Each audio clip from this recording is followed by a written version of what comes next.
Au Pérou, cette route mène en zone interdite, celle de la mafia de l'or. C'est la Pampa, en plein cœur d'une ancienne forêt vierge. Ici, 40 000 chercheurs d'or ont saccagé la nature pour en extraire le précieux métal, ne laissant derrière eux qu'une terre de désolation. Il y a quelques mois encore, ni la police ni l'armée n'osaient s'aventurer dans ce territoire contrôlé par les gangs. Mais depuis le mois de février 2019, l'État péruvien reprend progressivement le contrôle de la Pampa. Ici, de lourds engins ont été utilisés pour effectuer les gros travaux.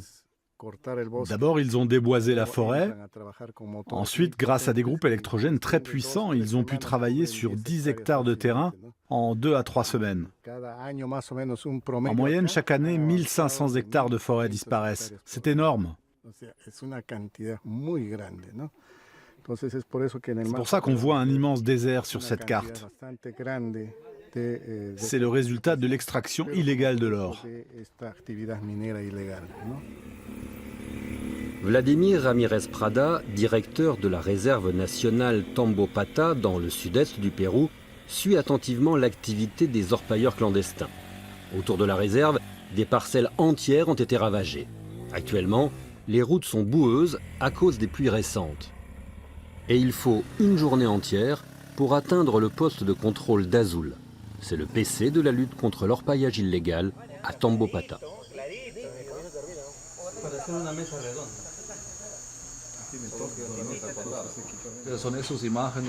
Sur ces images satellites, on peut voir qu'ils ne cessent de progresser dans ces zones. Oui, là et là. C'est ça. De janvier à avril, ils ont fait beaucoup de dégâts. Il faut que nous détruisions leurs radeaux pour qu'ils cessent leur activité. Dans le même temps, nous développons déjà des activités durables dans la zone qui n'est pas touchée. Mais pour cela, il nous faut encore du temps, car si l'armée décide de partir, les chercheurs d'or reviendront. Une chose est sûre, la frontière de la réserve Tambopata est sacrée. Elle doit être protégée.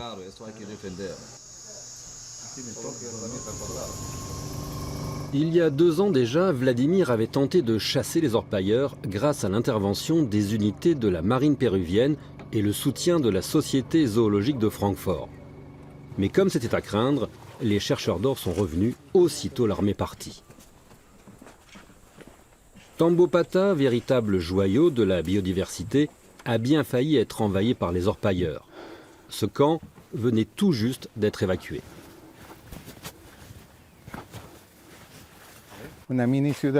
C'était quasiment une petite ville. Il y avait de tout. Des fontaines, des restaurants, des mécaniciens, des maisons closes. Il y avait même des hôtels capables d'accueillir plus de 400 personnes. Des hôtels pour 400 personnes? Eh oui. Ça, c'était un bar. Beaucoup de femmes se prostituaient dans ce camp. Si je comprends bien, elles étaient aussi victimes du trafic humain. Oui, ici, pratiquement personne n'avait de papier. Les gens cachaient leurs documents pour ne pas pouvoir être identifiés en cas de descente de police. Dans ces camps, le crime organisé se nourrissait de la pauvreté des Andes péruviennes. Aujourd'hui encore, une personne sur 3 y vit avec moins de 2 $ par jour, sans profiter le moins du monde de l'essor économique du pays.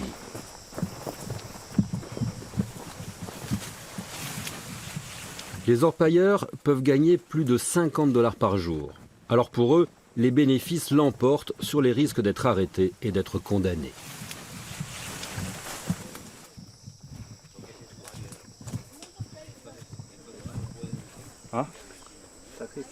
Vos papiers. Mais on est là tous les jours. J'ai encore perdu mes papiers. Ben voyons. Je vais être honnête, vous savez bien que l'orpaillage existe. Oui. On vit du commerce. J'ai un magasin là-bas. C'est ça qui me permet de vivre. Évidemment, on ne va pas vous traiter comme eux. Mais on doit quand même vous bloquer. Pourquoi? Pour vous punir. On pourrait tout à fait détruire cette moto. Je comprends la situation dans laquelle on est. Mais mettez-vous un peu à ma place. Je ne peux rien faire d'autre. Le sujet est clos, l'État ne discute pas. Vous êtes dans l'illégalité, point. Maintenant, vous partez. On ne veut plus vous voir ici. On reviendra demain et si vous êtes encore là, on vous arrêtera et on brûlera votre moto. Comme la loi exige qu'un procureur soit présent en cas d'arrestation, le groupe est relâché.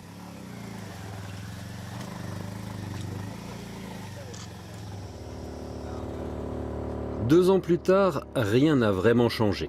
Aujourd'hui, Vladimir et son équipe patrouillent à nouveau le long de la rivière Malinovski, où d'innombrables rampes de lavage bordent toujours les berges.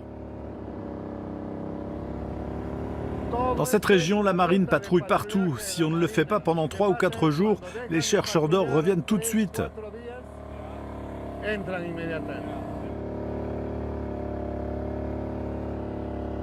Certaines mines sont déjà épuisées, d'autres ont été détruites par l'armée. Et pourtant, les orpailleurs trouvent toujours de nouveaux gisements. La mission commence pour Vladimir et les soldats, mais leur présence ne suffit pas à empêcher les orpailleurs de pénétrer toujours plus loin à l'intérieur de la réserve nationale Tambopata.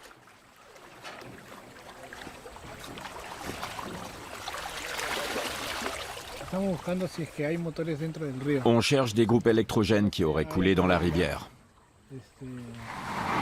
Hier, on n'a pas vu ce radeau, c'est pour ça qu'on est là. En plus, il y a des empreintes toutes fraîches ici.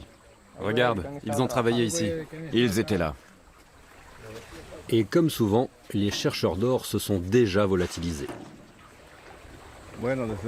Depuis 2016, environ 200 camps de ce genre ont vu le jour. Peut-être même plus. Nous les avons presque tous détruits. Du coup, ils ont développé de nouvelles stratégies. Ils travaillent de nuit et le jour, ils se cachent. La rampe de lavage est coulée, en revanche, pas de traces des groupes électrogènes et des pompes. Puerto Maldonado est la capitale de la province Madre de Dios, c'est le cœur du trafic. Il y a bien sûr un peu de tourisme, mais l'essentiel des revenus des habitants vient de l'extraction illégale de l'or. Les magasins vendent des tronçonneuses et des groupes électrogènes. Derrière des portes discrètes, l'or est vendu à des intermédiaires. Le Pérou est le 7e producteur mondial. L'or clandestin peut assez facilement intégrer les réseaux officiels. Il sort du pays en toute légalité pour rejoindre coffre-fort ou joaillerie du monde entier. Ici, chacun connaît le vrai prix de l'or. Destruction de l'environnement, violence, criminalité. Mais pour ce marchand, il faut regarder la réalité en face. Bien sûr, il y aurait de nombreuses façons de combattre la criminalité. Mais en premier lieu, il faut donner du travail à ces gens. Ils sont venus de loin et ils n'ont ni travail ni d'autres activités susceptibles de leur apporter un semblant de stabilité. S'ils ne peuvent pas s'investir dans des projets qui leur permettraient de gagner leur vie, ils continueront automatiquement à se tourner vers le crime et la clandestinité. C'est d'ailleurs ce qui vient de se passer, car des orpailleurs chassés de la Pampa viennent de s'installer dans la zone protégée du peuple indigène Shipibo. Ici aussi, les chercheurs d'or clandestins travaillent du soir au matin. Mais les indigènes n'osent pas affronter directement les orpailleurs qui bénéficient du soutien de politiciens corrompus. Ces derniers ont toujours profité du trafic et ils exploitent désormais sans vergogne le flou juridique sur les droits fonciers des populations indigènes.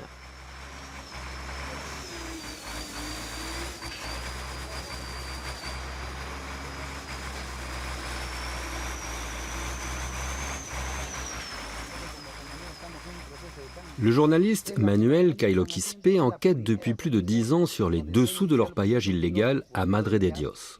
Pour lui, la corruption des politiques ne fait pas de doute.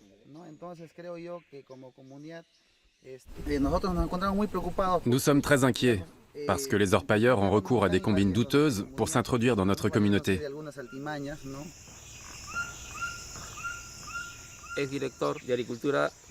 Pendant son mandat, le ministre de l'Agriculture du département Madre de Dios a acquis une parcelle de terre agricole pour la mettre en culture. Mais en réalité, il y exploite une mine d'or illégale qui appartient à une communauté indigène. Cette communauté ne peut plus prendre aucune décision concernant sa propre terre, alors qu'elle s'efforce depuis longtemps de protéger la terre de ses ancêtres. Je compte bien révéler cela au grand public. C'est vraiment terrible de voir un représentant du peuple abuser ainsi de sa position.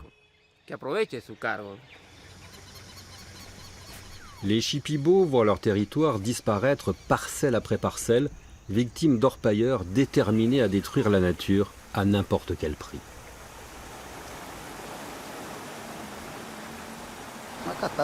Ça fait près de 2 mois qu'on est ici. Jusqu'à présent, il n'y a eu aucune intervention. Mais d'après les rumeurs, ils viendront bientôt pour faire exploser nos groupes électrogènes. Seulement pour nous, il n'y a pas d'alternative. C'est pour ça qu'on fait ce travail. S'il y a une opération policière, on doit s'enfuir et recommencer ailleurs. Ils ne nous laissent pas travailler en paix. Mais on ne peut pas faire autrement. Le déboisement et l'érosion des sols fertiles ne sont que les conséquences visibles de l'orpaillage illégal. La dernière étape de l'extraction consiste à amalgamer le mélange de sable et d'or avec du mercure. Ce puissant neurotoxique permet de regrouper les paillettes d'or et de les séparer du sable.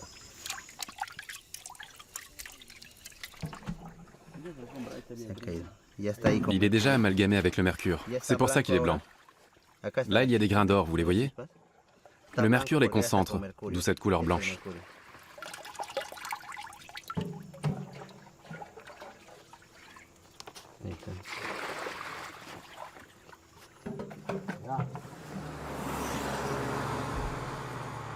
Cette autoroute a également sa part de responsabilité. Sur 2600 km, l'Inter-Oceanica traverse les Andes et relie l'Atlantique au Pacifique. Ce dernier tronçon a été ouvert en 2009. Manuel Cailo Quispe se souvient. C'était très calme ici avant. La terre était fertile et adaptée à l'agriculture, notamment à la culture du cacao. Avant 2006-2007, il n'y avait pas de chercheurs d'or. C'était tranquille. Depuis 2009, l'autoroute a tout changé. Plus rien n'est comme avant. Au nord et au sud de cette autoroute, le désert des chercheurs d'or s'étend désormais à perte de vue.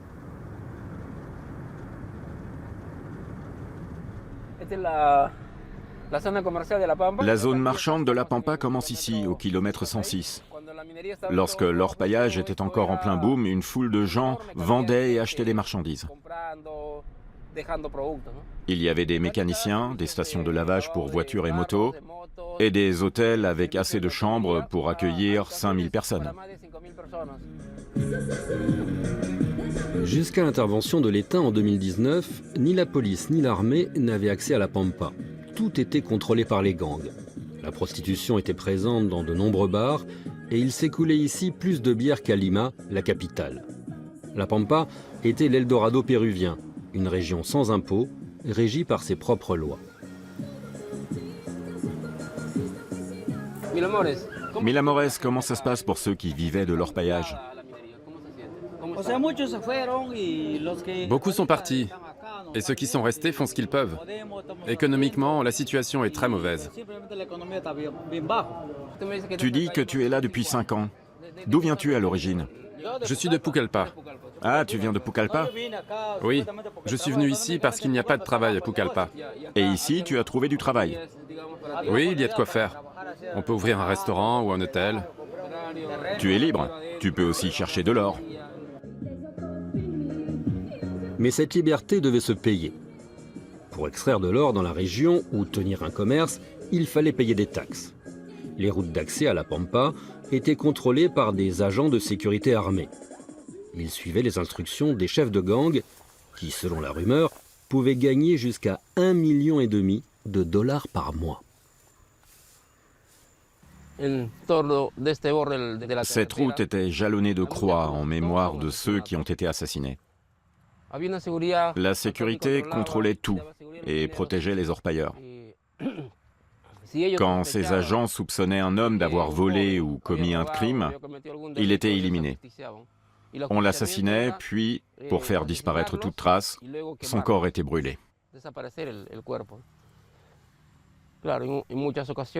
Il y avait des criminels dans le lot, mais le plus souvent, il s'agissait d'innocents.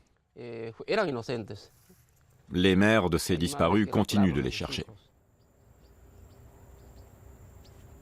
Personne ne sait réellement combien de gens ont été assassinés dans la région. Sans doute des centaines. Pendant des années, Manuel a travaillé sur la criminalité liée à l'extraction illégale de l'or. Un cas en particulier le hante encore. Cette vidéo montre le cadavre de Yosabes et de son bébé.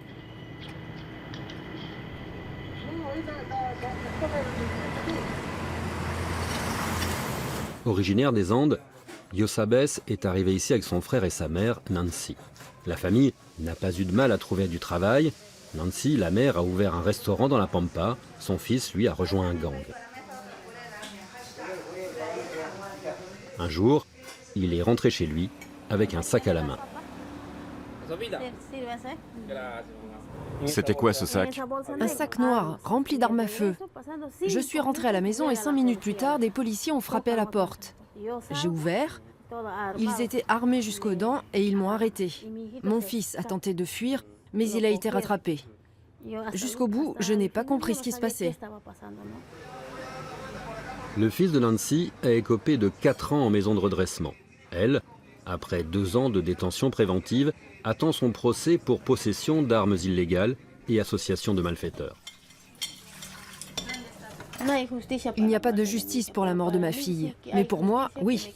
Le procureur réclame pour moi une peine de 35 ans de prison. Nancy a longtemps cru à un avenir meilleur dans la Pampa. Mais pendant sa détention, sa fille s'est retrouvée prise dans la guerre des gangs.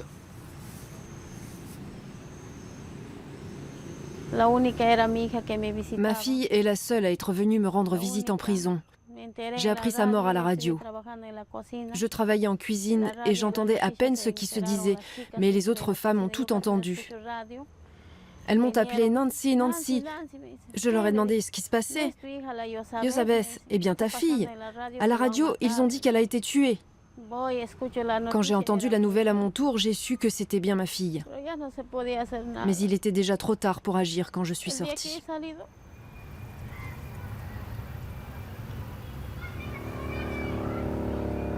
Le long de la rivière Malinovski, l'extraction aurifère a porté un coup fatal à la nature, autrefois luxuriante.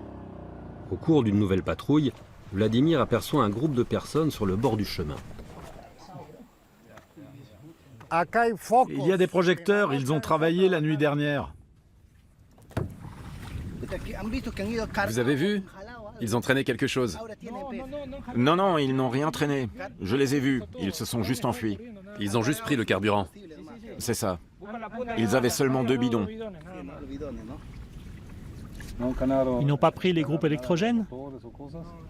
Impossible de les emporter, ils sont trop lourds. Ah d'accord. C'est pour ça qu'il y a une brouette. Où sont-ils partis? Là-bas, dans la forêt. Je vois. Ils ont tenté de cacher les groupes électrogènes et les pompes.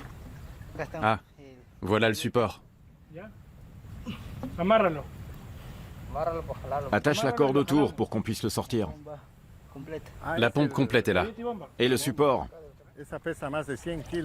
La pompe pèse plus de 100 kilos. Ils la coulent à chaque fois. Ensuite, ils s'enfuient et quand ils reviennent, ils la sortent de l'eau. Vous êtes prêts? Faites attention. Ici, Vladi, ici. On y va. Encore un peu. Tirez.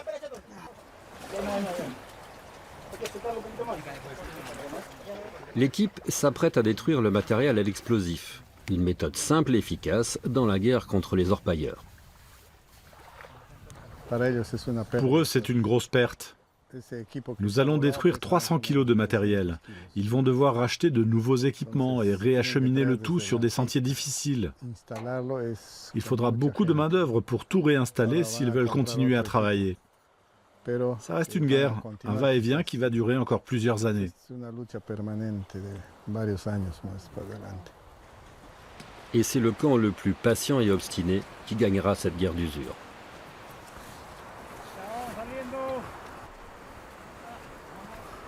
Allez, on s'en va.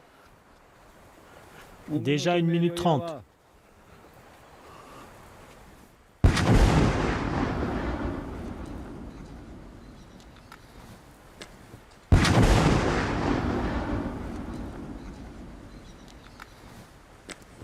Pourtant, si les mines illégales devaient un jour définitivement disparaître, le mercure, lui, resterait. Ce métal liquide pollue durablement les cours d'eau et s'infiltre dans la chaîne alimentaire. C'est un poison invisible qui affecte tout le biotope, y compris l'homme.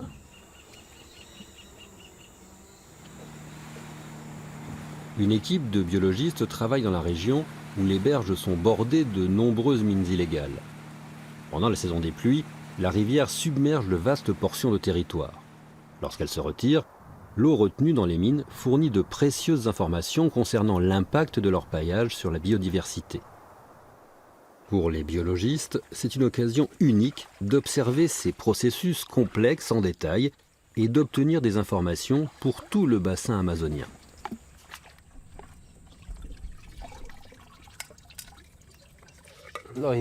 Les insectes sont importants parce qu'ils nous aident à étudier la biodiversité en milieu aquatique.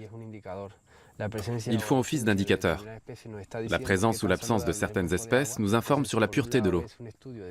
D'un côté, on peut mesurer la biodiversité, mais de l'autre, les échantillons montrent l'impact du mercure sur la chaîne alimentaire.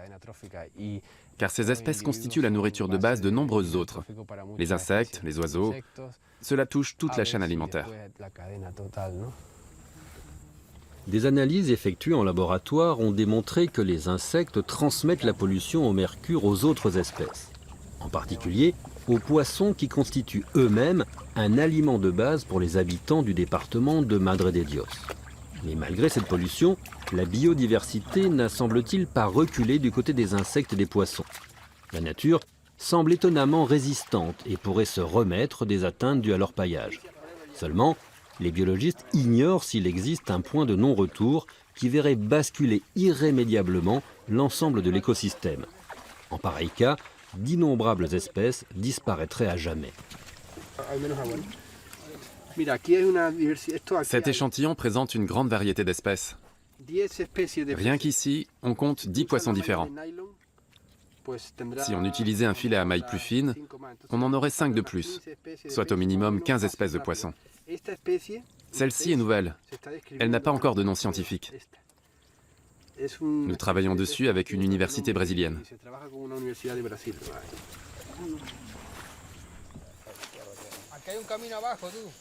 La flore tropicale, elle, a beaucoup diminué. Les orpailleurs ont arraché la couche d'humus. Sur le sable et le gravier, aucun nutriment ne permet à la végétation de s'épanouir. Il faudra des années pour déterminer quelles espèces pourraient à nouveau prospérer dans ce désert de rocailles.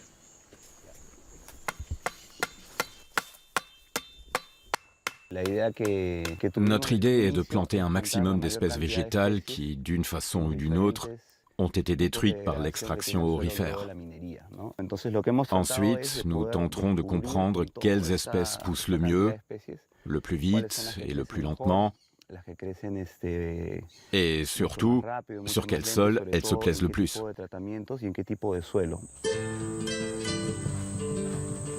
Les biologistes estiment qu'il faudra au moins 50 ans, soit 2 générations, avant qu'une forêt tropicale semblable à celle d'avant la ruée vers l'or ne s'épanouisse à nouveau ici.